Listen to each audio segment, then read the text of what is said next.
With a career spanning over 3 decades, Mr. Romance, I love that, Jim Brickman has become a household name in the world of contemporary music. His signature style, blending pop and classical influences, has garnered him accolades all over the place and a dedicated fan base. I thought you were calling me Mr. Romance, but no, not true. Not. Fans will now have the opportunity to experience his iconic hits in a whole new way. We are joined now with Jim this morning. Jim, oh, it's so good to see you. Thank you so much for being with us before you hit the Valentine Theatre later this February. Welcome. How are you, sir? Doing great. Good to see you guys, too. We're so glad you could join us. So when we talk about the Mr. Romance nickname, what do you think about that? Well, I mean, I think that primarily it came from the fact that so many of my songs are used at weddings and in romantic connections that people make and on dates that people go on and as a backdrop for romance, if you want to call it that. So I think that that's probably the reason. Yeah, Jim, I was a wedding DJ for 5 years, and I can't tell you how many times when we slowed it down, one of your songs played out. It gets you in the mood for sure. Was that something you started out wanting to do? Were you more into the ballads, or what was as far as those humble beginnings? You know, I always say this, but you play what comes to you, you know, especially if you're a songwriter, which is really what I am.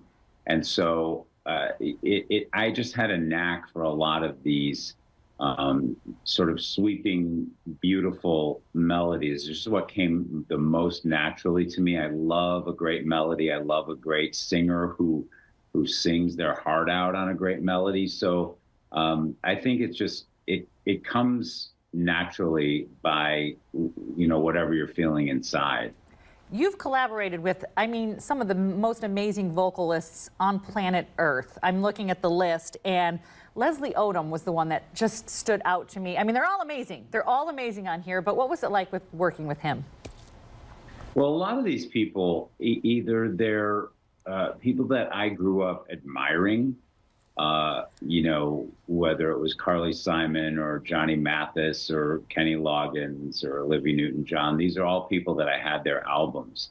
Well, in turn, I also love to work with up-and-coming artists. And so a lot of the people you see for collaborations were really not known when I found them, like Leslie, like Lady A, you know, these kinds of artists who were not known when I first worked with them. I'm sure when you saw his rise, you weren't surprised with that set of pipes that he's got going on. Yeah, I mean, I only want to work with people who are just amazingly talented. So it's rare that I would be surprised by any of the people that I work with becoming known and famous, because I wouldn't use them in the first place if they weren't just superstars. Didn't blow you away from the get-go. So you're from Cleveland, is that right? So are you? Yeah. Do family, when you get back in Ohio, is there kind of like, Jim's in town? No. That could be a good thing. They've had it with That could be a good thing. You know, you can't be a hero in your own hometown. No, you know, it was funny. We played it in Cleveland over Christmas. Every year we play there like 3 different shows. I don't think I knew anybody in the audience. You know, it's like, oh, it's just Jim playing the piano. Right, you know, we're used to that. The show coming up here, what can we expect for when we make it here to Toledo in the Valentine Theatre? Well, you know, it couldn't be more appropriate. The Valentine Theatre celebrating the month of February and Love Month, right? So always the hits. We have a really fun thing that we do in Live by Request. So people get a chance to shout out or write down their favorite songs, and then I play whatever they want to hear. You know, of course, a Jim Brickman song is always preferable, but we do that. But also, we do a sing-along of my song, Valentine. We record this song that everybody sings, and then we send it to everyone, that recording, as a thank you for being there.